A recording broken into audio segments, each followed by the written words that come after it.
fato é que o dom pode engessar você e seus alunos, ou pode ser uma fonte incrível de descobertas e realizações supimpas.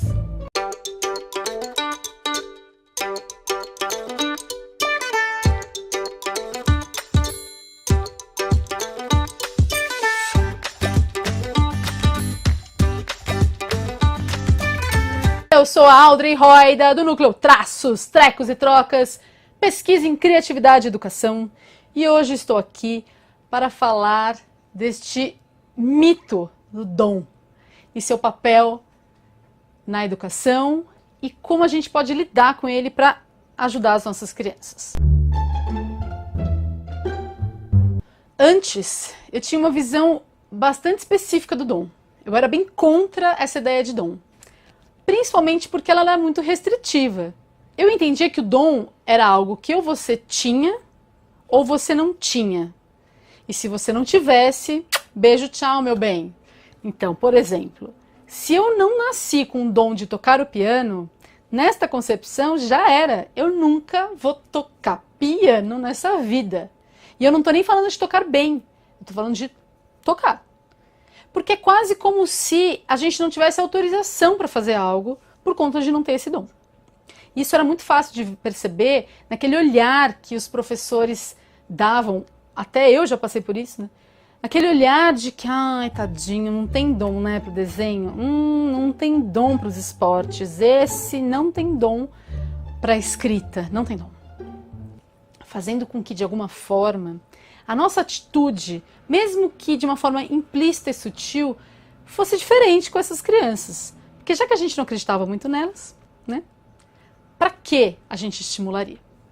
Outra ideia que me incomodava muito nessa concepção é essa coisa de que você não precisa de esforço, né? É como se baixasse uma luz divina e você exercitasse o seu dom de uma maneira muito privilegiada, digamos assim. Agora, eu continuo achando que o dom é um presente divino, mas de uma maneira completamente diferente. Agora eu entendo que o dom tem a ver com a sua singularidade, aquilo que você faz e você nem percebe o tempo passar. Você entra num fluxo de fazer. Você entende que você tem uma facilidade de fazer aquilo. É uma ideia mais democrática de talento, certo? Porque todo mundo tem facilidade de fazer alguma coisa. E aquela facilidade especial, aquela facilidade que só você, na sua singularidade, dá conta de fazer daquela maneira. Então, dentro dessa concepção, que eu acredito ser mais democrática, a gente consegue encontrar em cada pessoa qual é aquele ponto brilhante que ela faz com uma maestria, praticamente. Só que para chegar nessa maestria é necessário trabalho, é necessário aprimoramento. Então, a gente já tira desse horizonte aquela ideia de que o dom é aquela coisa que você não precisa se esforçar nem trabalhar. Mas o que é esse talento e esse fluxo que eu estou falando?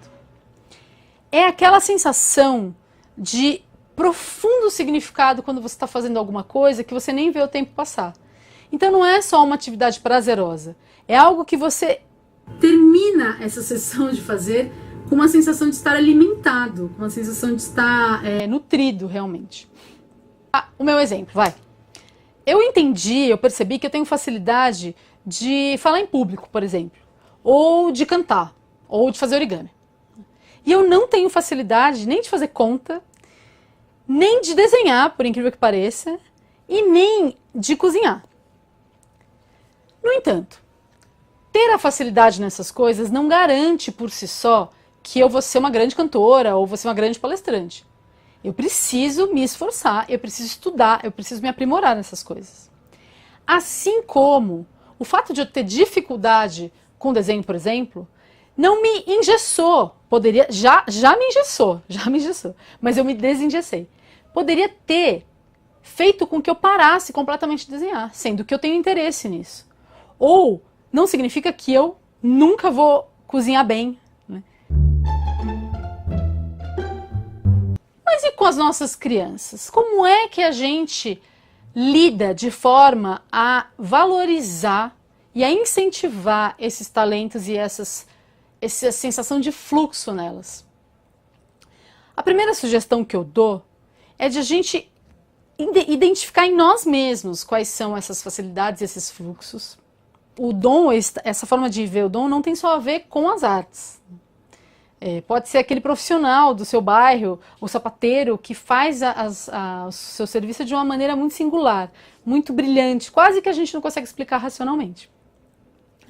Ou, por exemplo, aquela avó que cozinha maravilhosamente bem, que só ela sabe fazer aquele prato daquele jeito. Né? Identificando em você, fica mais fácil de você ajudar as crianças a identificar nelas. E uma vez que você identifica, como é que a gente valoriza esse talento? A gente valoriza incentivando o esforço, valorizando a persistência dessas crianças em realizar as coisas nas quais elas têm esse fluxo. Então, ao invés de você valorizar ou comentar quão talentosa essas crianças são, comente o esforço, a persistência, a disponibilidade para realizar. Eu falo baseado numa pesquisa que foi feita, onde eles elogiavam crianças pelo talento ou pelo esforço. E a percepção dessas crianças foi a seguinte: quando você elogia o talento, elas entendem que existe algo, que elas possuem o talento ou que elas não possuem. E se elas possuem, elas têm que fazer tudo para não perder. Portanto, elas experimentam menos, elas erram menos, elas ousam menos, porque elas estão presas nessa ideia de que se algo der errado, elas vão perder aquela preciosidade que elas têm. Quando elas são incentivadas a se esforçarem, elas compreendem que isso é um processo. Elas são mais ativas nessa caminhada de se tornar melhores naquilo que elas gostam de fazer. Então elas não têm tanto medo de criar, de errar, de experimentar. Ou seja, numa situação em que você pode elogiar suas crianças, numa circunstância, elogie esse processo, elogie a persistência, incentive as crianças a perseverar.